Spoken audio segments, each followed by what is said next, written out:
Hey everyone, welcome back to the Opus Studio. I'm here with a bonus book review for you guys. We're going to be talking all about this book right here, Then and Now, Columbus, Indiana. This is a kind of like, it shows different things in Columbus, Indiana from in the past to what it is present now. This book was written in 2010, so of course some things have changed in 2010, but it's still pretty accurate because it was only 10 years ago. So pretty much we're going to kind of walk you through chapter by chapter, and then we're each going to share one cool fact about this book. So pretty much I'm here with guests Paul and Stacy Dazet. Hi.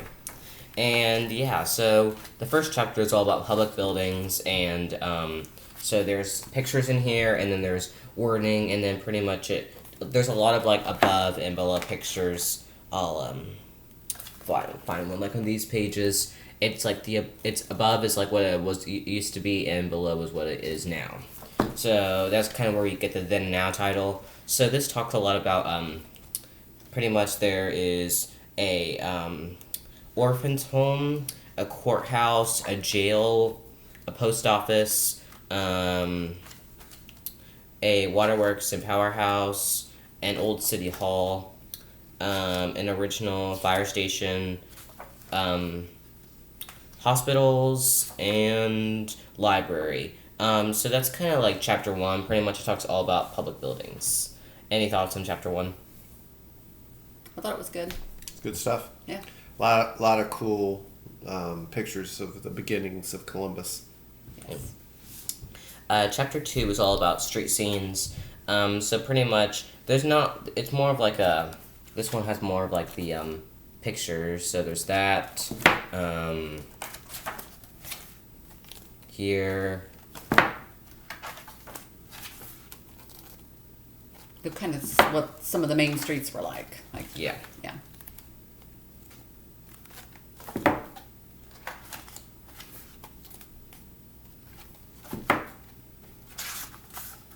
And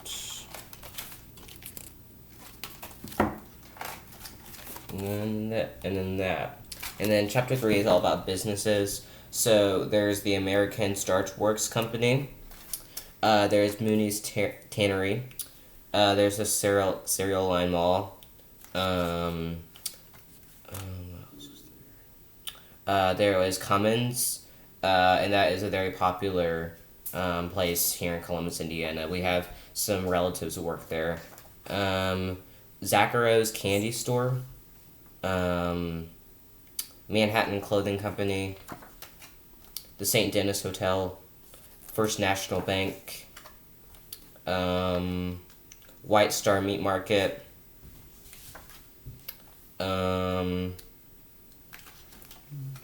H.L. Ross Jewelry. And this chapter is very long. It has a lot more pages. I'm not going to go through all of them, but pretty much chapter 4 is churches and schools. Pretty much the Central Conservatory of Music. A lot of the schools talking in here. Central School, First Presbyterian Church, Methodist Episcopal Church, St.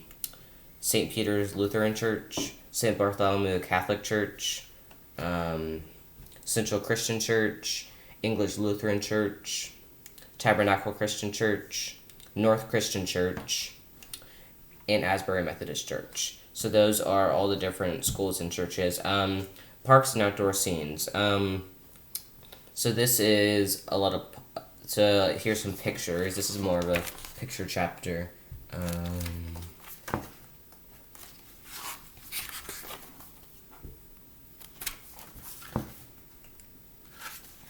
And chapter 6 is all about homes. This is the final chapter. There's a lot of cool homes in Columbus. John Tipton built his cabin on the city's highest point called Tipton Hill.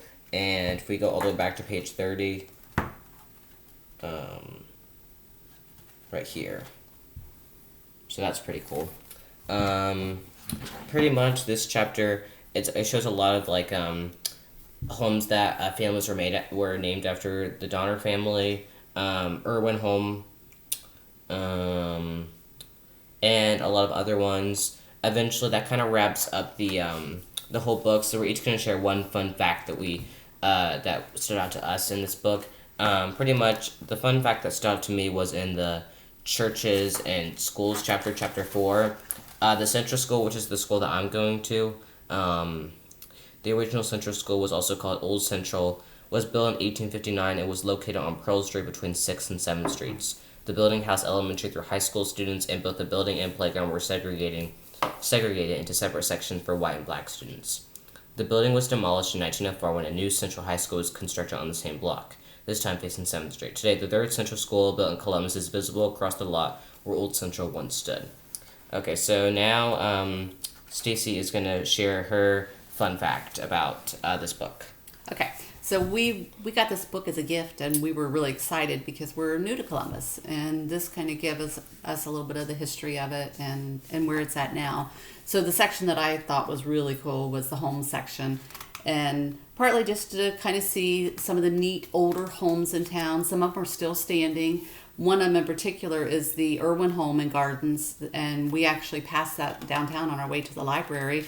And so I think it's really cool to see homes that have been here for a really long time and they're still here. So I'm anxious to kind of go and spy out some of the other homes that are still here.